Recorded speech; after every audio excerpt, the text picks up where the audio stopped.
Romans chapter 3. Then what advantage has the Jew, or what is the value of circumcision? Great in every respect. First of all, that they were entrusted with the oracles of God. What then, if some did not believe, does their unbelief abolish the faithfulness of God? May it never be. Rather, let God be true and every man a liar, as it is written, that ye may be justified in your words, and overcome when you are judged. But if our unrighteousness demonstrates the righteousness of God, what shall we say? Is that God who inflicts wrath unrighteous? I am speaking in human terms. May it never be, for otherwise how will God judge the world? But if through my lie the truth of God abounded to his glory, would am I also still being judged as a sinner?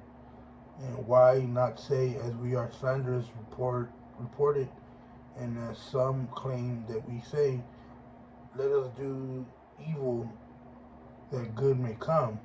The condemnation is just. What then? Are we better?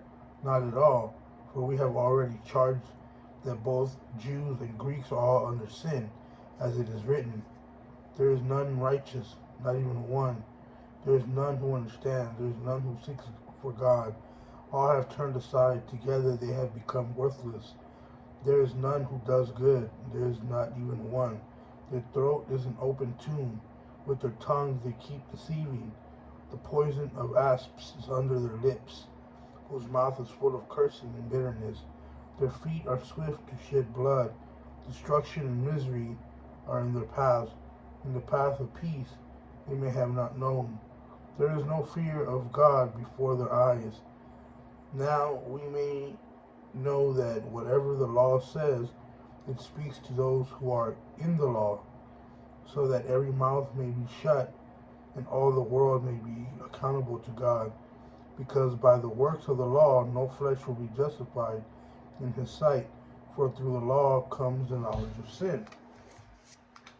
But now, apart from the law, the righteousness of God has been manifested, being witnessed by the law and the prophets, even the righteousness of God through faith in Jesus Christ, for all those who believe, for there is no distinction.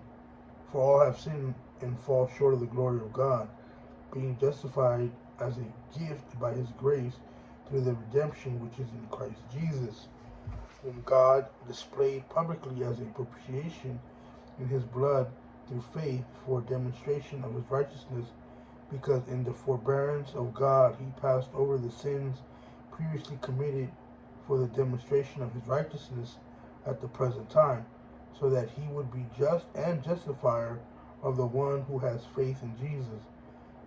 Where then is boasting? It is excluded. By what kind of law or works? No, but by a law of faith. For we maintain that a man is justified by faith apart from the works of the law. Or is God the God of Jews only? Is he not the God of Gentiles also? Yes, of Gentiles also. Since indeed God, who would justify the circumcised by faith and the uncircumcised through that faith, is one.